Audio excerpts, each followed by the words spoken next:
Bienvenidos. Hoy hablamos a contar de la historia de la política de Chile, hechos importantes que marcaron desafíos en la democracia.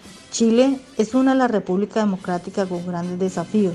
Sufrieron muchas luchas para llegar a ser una de las democracias más estables. Chile era uno de los territorios pobres y más lejanos del dominio español, siendo gobernada desde Lima durante gran parte de su vida colonial. Sin embargo, para el año 1550, después de la batalla de los españoles contra los indígenas mapuches, fue necesario crear la Capitanía General de Chile, que duró entre 1551 y 1818. Como resultado de ello, comenzó a desarrollar una identidad distinta. En 1808, con la crisis de autoridad política de la América Española provocada por Napoleón, condujo a Chile a una guerra civil que los chilenos conocen como 3 periodos distintos. El primer periodo, la Patria Vieja, entre los años 1810 y 1814, donde ganaron los separatistas. El segundo periodo fue la Reconquista entre los años 1814 y 1817, cuando nuevas tropas españolas de Perú reconquistaron la región. El tercer periodo fue la Patria Nueva, entre los años 1817 y 1828,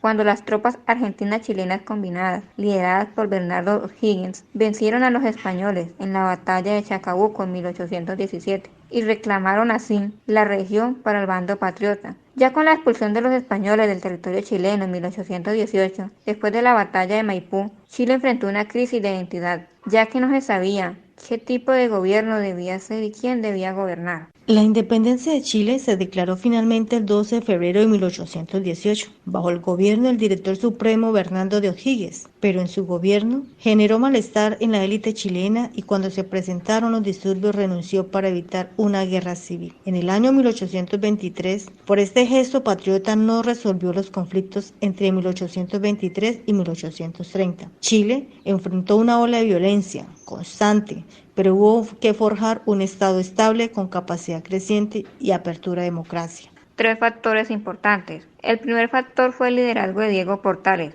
quien centralizó el poder y aportó capacidad al Estado, así facilitando la creación de un consenso conservador que se plasmó en la Constitución de 1833. El segundo factor fue el nacionalismo de Chile, que se profundizó por una guerra contra la Confederación Peruano-Boliviana de 1836 a 1839, lo que suavizó las divisiones entre las élites. Ya el tercer factor fue el fin de la guerra de la Confederación Peruano-Boliviana en la batalla de Yungay, liderada por Manuel Bulnes, quien se convirtió en presidente durante 10 años. Luego transfirió su poder. Su sucesor mantuvo la paz y la estabilidad hasta el año 1891. Para ese año se dio un enfrentamiento entre el Congreso y el presidente José Manuel Balmaceda, llevando una guerra civil donde el presidente y sus tropas perdieron. Esto llevó a Balmaceda a refugiarse en Argentina y con temor a no tener un juicio justo ante el nuevo gobierno, se suicidó. Después de la guerra de 1891, la política oligárquica continuó incluso cuando el poder pasó al Congreso, pero con la movilización de la clase trabajadora media y nueva, los movimientos sociales se comenzaron a desafiar la autoridad de la oligarquía debido a la desigualdad rural, urbana y la exclusión del poder político. Debido a las circunstancias, el sistema colapsó en 1925, debido a un doble golpe militar liderado por oficiales jóvenes, la mayoría de clase media y trabajadora. Abrió camino para una nueva constitución que fue moldeada por el entonces presidente Arturo Alessandri.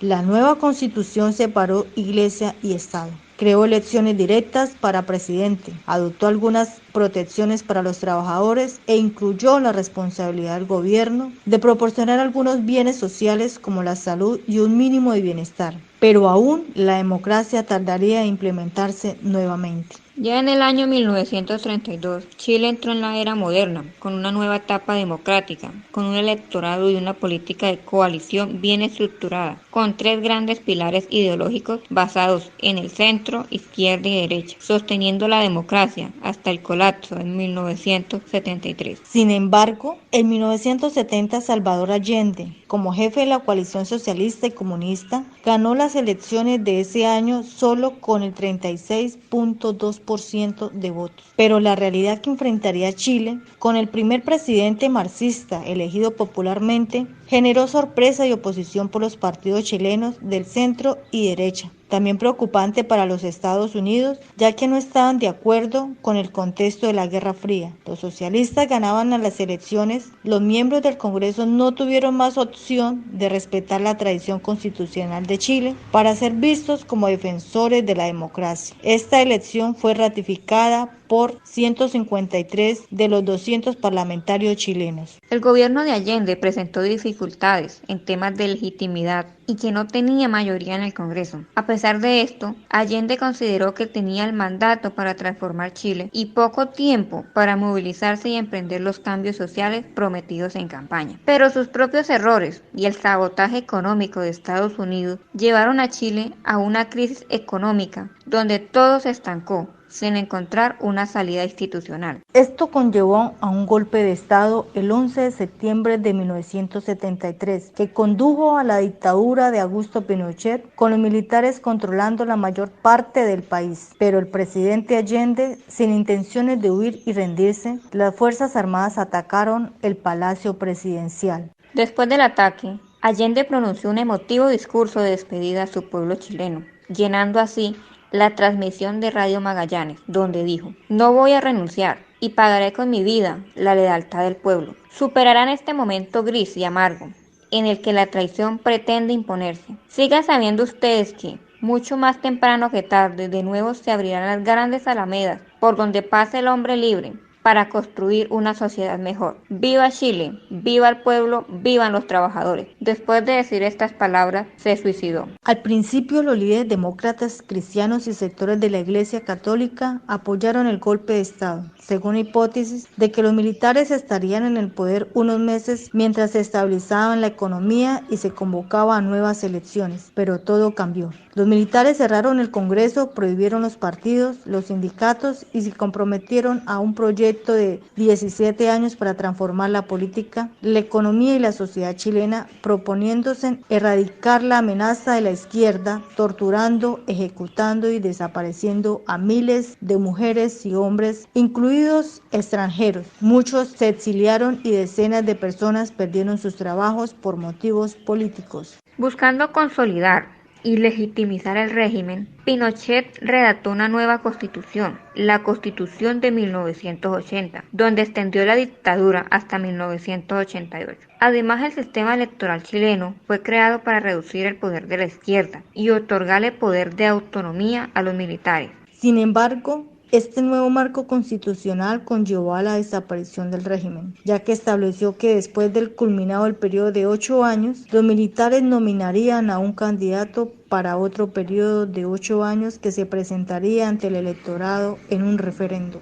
Pinochet aceptó, presionado por la oposición, la comunidad internacional y empresarial, decidiendo así que se llevara a cabo el referéndum de manera justa. Esto conllevó una campaña muy intensa con las fuerzas del sí, defendiendo el éxito de Chile bajo la dictadura, con un mensaje de que si votan por el no, se regresarían a los caóticos años del presidente Allende. Pero las fuerzas del no dictaron una visión positiva de lo que depararía un futuro democrático, adoptando el lema: "La alegría ya viene". El voto del no finalmente triunfó, encontrando así el camino de la democracia en el año 1990. Aunque derrotaron al régimen, se vieron obligados a actuar dentro de los límites de la Constitución de 1980, bajo la cual se debía gobernar. Después de restablecer la democracia, dos coaliciones multipartidistas han competido en las 7 elecciones presidenciales y parlamentarias. Se trata de la coalición de derecha llamada Democracia y Progreso, adoptando varias denominaciones como Alianza por Chile, Coalición por el Cambio y nuevamente denominada Alianza por Chile. Y en la coalición centroizquierda llamada Concertación de Partidos por la Democracia, luego conocida como Nueva Mayoría y Convergencia Progresista desde entonces. La coalición de izquierda ha ganado 3 de las 7 elecciones desde que se restableció la democracia, logrando elegir a la primera mujer a la presidencia de Chile, Michelle Bachelet. Sin embargo, después de 31 años de gobierno de Augusto Pinochet, su legado persiste en la economía durante la dictadura octubre de Chile. Siguió una fuerte política económica de libre mercado desde la regulación y privatización generalizadas. Aunque aumentó la economía, la desigualdad se expandió llevando a la población a terminar en la pobreza, sin educación ni salud, mientras otros que con educación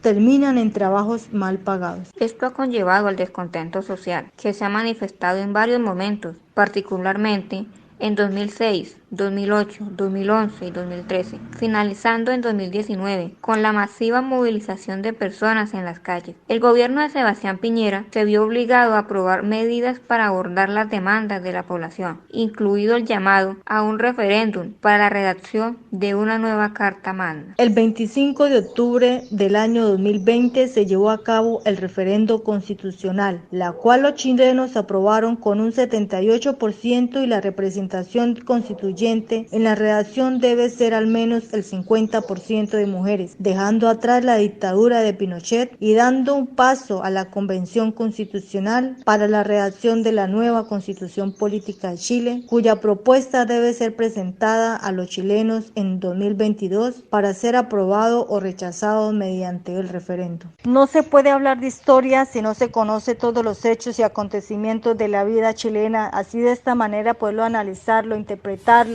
y mostrarlo ante las demás personas mediante podcast, cómo fue la manera de gobernar y la diversidad de pensamiento, donde hubo un presente y un futuro que se abrió a la sociedad chilena.